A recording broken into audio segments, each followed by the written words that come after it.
So anyway, yeah. So you can get started with that. And, this is for the weather that we should be having and aren't, but maybe it will. At least it's cold. It's called Otras Bells, and Truchas, New Mexico is one of my favorite places, and there's a man there who makes these incredible bells out of old diving bells, and he cuts them to tune, and I have one, and whenever the weather gets really bad, the Truchas bells start ringing. So this is called Otras Bells.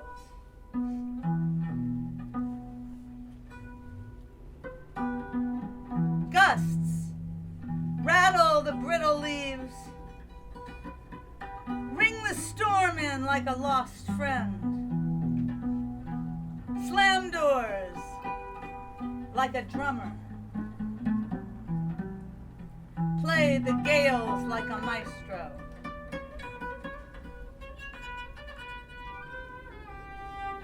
Cloud banks build high as you desire,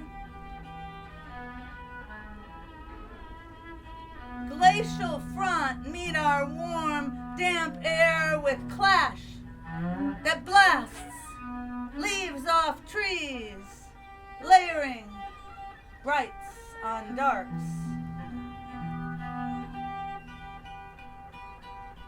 Ring in winter, set our hearths ablaze, spin from cold, lament to dwell in tighter, darker places, and long for what the sweep of skies once gave us.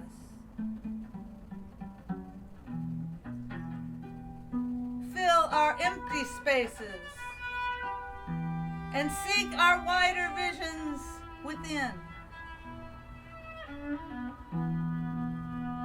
Rest and view the warmest places.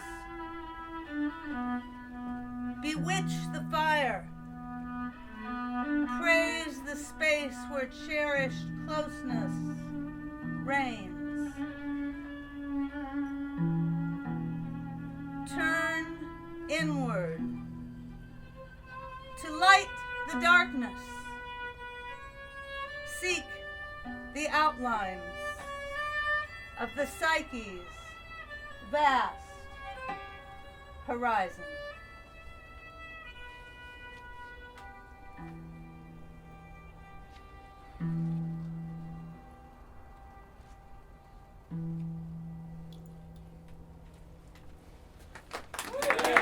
That made it really special. I really appreciate that. Thanks for anonymous. Thank you. Okay, well, I have been reacting in my own way to the events of the last weeks and the election and all that. And I'm a lucky person. I live under a great privilege. And this is a poem I wrote.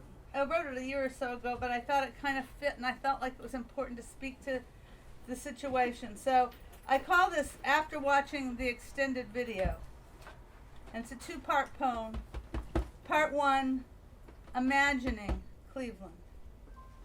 Mama says, Tamir, take that gun outside.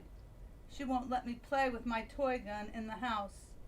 My friend gave it to me when his mom made him get rid of it because even fake guns ask for trouble. I head for the empty park. No one's here. It's cold, snow and hard gray lumps. Alone and bored, I step and kick and point, walk and aim. So what? Broken anyway. Mom says guns aren't toys. Killing's not a game. I kick, I aim. When I get home, I'll let her throw the thing away. Part 2, Avondale, Alabama. When cops come knocking after 10 p.m., white keeps us safe. We answer, sleepy-eyed and must. They understand one of us butt-dialed 911 by mistake. Tell my man to rest well and drive away. No trouble, even with the weed and pipe in easy sight. Though I squirm in bed knowing white means safe, my shame won't change a thing, won't save a child as beloved as mine, won't revive the sun gunned down, and yet I snuggle deep under white flannel sheets on Privilege Street.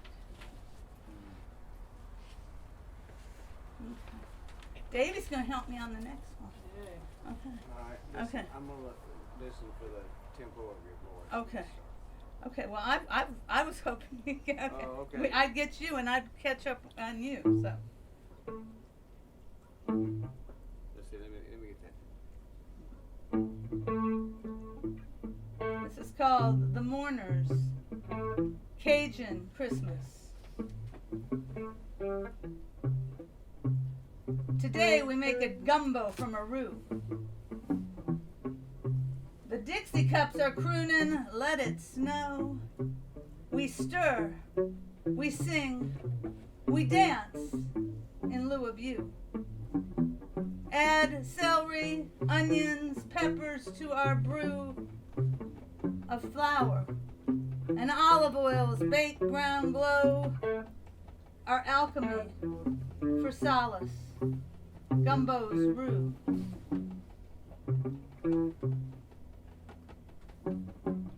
Together, our strong arms will stir this stew, a savory paste and veggie pieces dough, creating memories in lieu of you.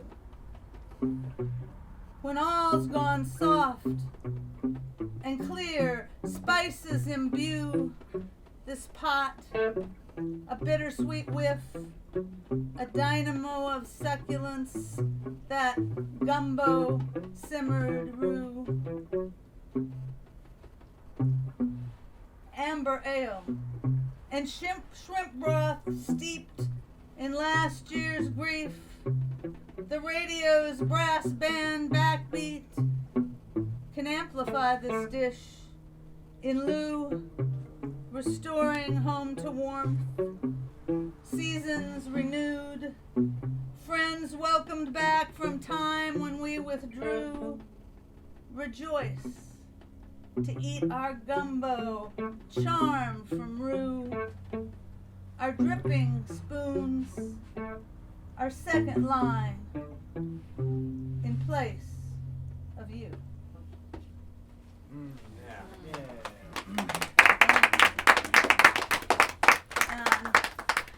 One more piece. I tried to have a winter theme. I really write a lot more poetry in spring, so I had to struggle to find my winter pieces. But this is called A Bird Woman.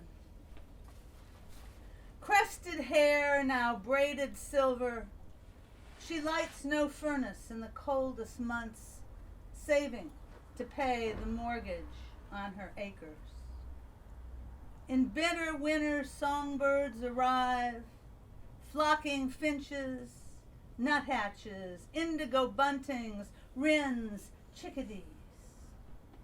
She stacks her pickup with brush to build a thicket for their shelter, an arbor of pecan branches, and heaps her green glass bowls with sunflower seeds, tossing feed from the concrete stoop to woodpeckers who strut like chickens and chants for a time when she can get by, while tiny warblers nestle and rise.